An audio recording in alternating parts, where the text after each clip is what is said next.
y también nuestro trato con Dios es el mismo, es Abba. Jesús trata a su Padre con la intimidad de un hijo, nosotros lo mismo. Entonces la traducción correcta es: la forma en que yo trato a mi Padre, esa es la forma en que Jesús trata a su Padre. El resto es paralelo, ¿no? Pero San Marcos aclara así una palabra fundamental, ¿no? Todo te es posible, aparta de mí este cáliz, pero que no sea lo que yo quiero, sino lo que quieres tú. San Lucas, por su... claro, es que tengo aquí una cita de Benedicto en que explica esto, de otra catequesis, ¿no? Sabemos bien que la palabra aramea Abba es la utilizada por el niño para dirigirse al papá, y expresa por eso la relación de Jesús con Dios Padre, una relación de ternura, de afecto, de confianza, de abandono.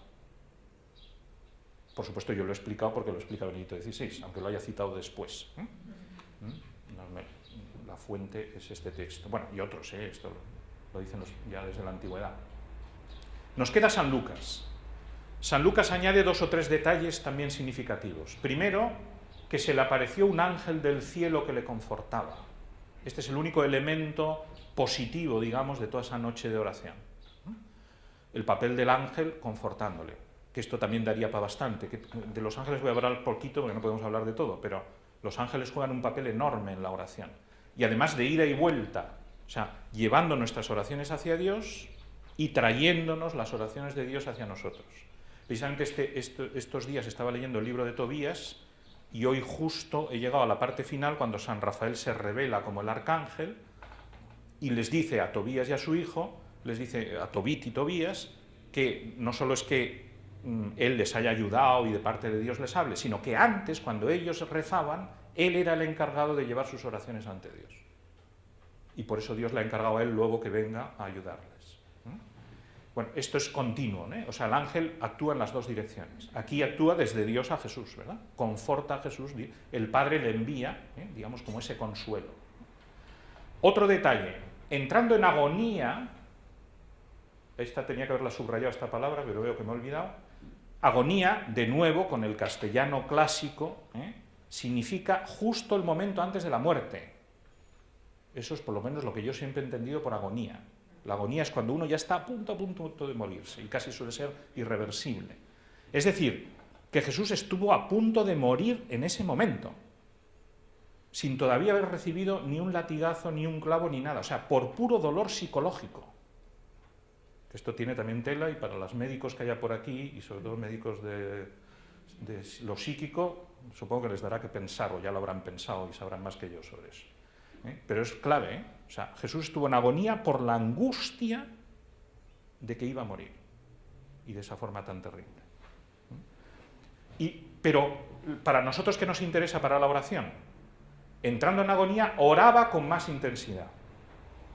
O sea, ante una dificultad mayor, más oración. Bueno, no más oración, más intensidad en la oración. No es un problema de cantidad, sino de calidad. Y eso también nos muestra la infinitud del misterio de la oración, porque si Jesús, que ya tenía una oración perfecta, puede orar con más intensidad, eso quiere decir que no tiene límites. No olvidemos que es hombre, por tanto, además de Dios, estamos hablando de su humanidad. La humanidad puede todavía hacer más. Y tercer detalle, le vino un sudor como de gotas de sangre que caían hasta el suelo, que es otro signo de lo terrible de ese momento y de esa oración. Los médicos también explican que probablemente fue que se le rompieron los capilares de la cabeza, ¿no? Por la tensión, y por eso empezó a gotear sangre. Pero bueno, fuera lo que fuera, también la relación entre alma y cuerpo, que es un misterio, como sabemos, ¿no? Entonces la angustia del alma se traduce en lo físico, que tiene que ver con lo de la muerte de antes, etc., ¿no? Bien, o sea, este es el cuadro, ¿no? Que desde el punto de vista de la oración nos está hablando de la intensidad, la generosidad, la sencillez, la intimidad con Dios, y al mismo tiempo que toda la pasión que luego vendrá no tiene un componente solo físico, ¿verdad?, de entrega física, sino un componente de entrega personal, desde lo más íntimo de Jesús hasta lo más externo, todo se entrega en ese holocausto al Padre. De hecho, hay muchos textos de los padres comparando las dos agonías, precisamente, ¿no? O agonía psíquica de Getsemaní, agonía física de la cruz. Eso da mucho de sí, teológicamente. Vamos precisamente a la cruz. En la cruz, como sabemos, Jesús pronunció 7 palabras, se suele decir que de hecho son 7 frases, ¿no?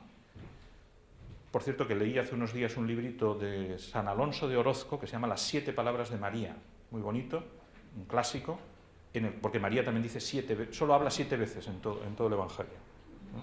El número 7, como sabéis, tiene un simbolismo muy fuerte, ¿no?, en la Sagrada Escritura. Pues hay 7 frases de María, bueno, aunque una es larga, pues el Magnificat, y 7 de Jesús en la cruz. Nos interesan, he escogido, aunque todo se puede considerar oración, he escogido las que son oración explícita, que son estas. Jesús decía: Padre, perdónales porque no saben lo que hacen. Oración que añade un nuevo elemento, típico también de Jesús, que es el perdón. Aparece muchas veces en el Evangelio, pero esta me parece que es la única vez que lo dice en forma de oración. Otras veces dice: yo te perdono, ¿no? Aquí lo dice en forma de oración: Padre, perdónales. La oración que veremos luego de desagravio. Luego, la famosa cita del Salmo, ¿no? Hacia la hora nona, Jesús clamó con fuerte voz. Esto también lo he subrayado por el tema de la oración a gritos. San José María decía: yo a veces hago la oración a gritos, aunque sea mental. También la angustia de Jesús y el sufrimiento de Jesús le lleva a gritar, a hacer la oración a gritos. Elí, Elí, lema sabactani, que es otro de los lugares donde aparece el original, ¿no? Es decir, Dios mío, ¿por qué me has desamparado? Que es el inicio del Salmo 50 o 51, según las dos versiones. Algunos suponen que Jesús recitó el Salmo entero. Eso suena un poco fuerte porque la Sábana Santa demuestra que hablar le costaría una barbaridad, porque tenía que elevarse con una mano, bueno, en fin, ahora no voy a entrar en esos detalles. Lo recitara o no, sí que hay que leer el Salmo porque es la interpretación del texto, ¿no? Algunos interpretaron mal esta frase de Jesús, por ejemplo Lutero, en el sentido de que efectivamente Dios le había desamparado, con lo cual estás negando la divinidad, o por lo menos que perdió la divinidad. En fin, es un tema muy complejo, en el que no voy a entrar ahora. Pero no es así, porque el Salmo es al revés. El Salmo es una queja, pero que acaba en esperanza. O sea, en el fondo es una repetición de la oración en el huerto. Es lo que expresa el Salmo 50, ¿no? La desesperación que acude a Dios, a su Padre, pero luego acaba en un acto de confianza. Eso es lo que refleja esta oración. Y la tercera es la última, ¿no? Jesús, clamando con una gran voz, dijo: Padre, en tus manos encomiendo mi espíritu. Y diciendo esto, expiró. De nuevo la oración se dirige a su Padre. Esta es muy importante porque es digamos, la culminación, ¿no? Es el momento de su ofrenda. Ahora te entrego mi vida. De hecho, también la interpretación clásica desde los padres hasta nuestros días es que Jesús muere en el momento que quiere. Por eso, cuando dice esto, expiró. Justo en ese momento. O sea, por el sufrimiento podía haber muerto mucho antes. Casi todos eso coinciden también, ¿no? Incluso en la flagelación, cualquier otro ser humano hubiera muerto ya. Pero él aguanta hasta el momento en que le da la gana. Es decir, yo entrego libremente, lo había dicho él antes, ¿no? Voy a entregarme libremente, ¿no? Entonces es otro acto de libertad, ¿no? En tus manos encomiendo y en ese momento me muero, ¿no? Bien, con su gran precisión, Mel Gibson en la película de la Pasión, si recuerdan, cuando dice Jesús estas palabras, se va oyendo el corazón que se va parando poco a poco, hasta que se para, ¿no? Esa es la oración en la cruz. Resumiendo esto, dice el Papa Benedicto XVI en otra catequesis: desde el comienzo hasta el final, lo que determina completamente el sentir de Jesús, su palabra, su acción, es la relación única con el Padre. Este es el punto más importante sobre el que volvemos una y otra vez. La clave de la oración de Jesús es la relación única, aunque luego veremos que a nosotros nos mete en esa relación. Pero es evidente que para él es única, porque solo él es el Hijo unigénito del Padre, solo él es Dios. Nosotros vamos detrás, pero nunca llegamos a esa intimidad que solo tiene él. En la cruz, él, eso debería estar con mayúscula, vive plenamente en el amor su relación filial con Dios que anima su oración. Aquí está la unión entre oración y sacrificio. O sea, en la cruz vive lo que siempre ha sido su relación, es decir, transforma en hechos esa entrega al Padre. La oración de Jesús ante la muerte es dramática, como hemos visto, ¿verdad? Como lo es para todo hombre, pero al mismo tiempo está impregnada de esa calma profunda que nace de la confianza en el Padre y de la voluntad de entregarse totalmente a Él. Entonces de aquí sacamos una lección para nuestras oraciones, ¿no? Cuando nuestra oración también es angustiosa, dramática, por el problema que tengamos o por lo que sea, si hacemos la oración como Jesús, esa combinación de confianza, entrega y también de sencillez de manifestar lo que sentimos, entonces se produce esta paradoja, ¿no? Que en el fondo hay una calma profunda. Este es otro tema que en la teología de la cruz se estudia mucho, que ahora no voy a entrar, ¿no? Cómo Jesús, al mismo tiempo que estaba sufriendo muchísimo, en el fondo de su alma estaba unido a Dios y por lo tanto infinitamente feliz. Y es un punto clave para entender lo de la alegría con raíces en forma de cruz.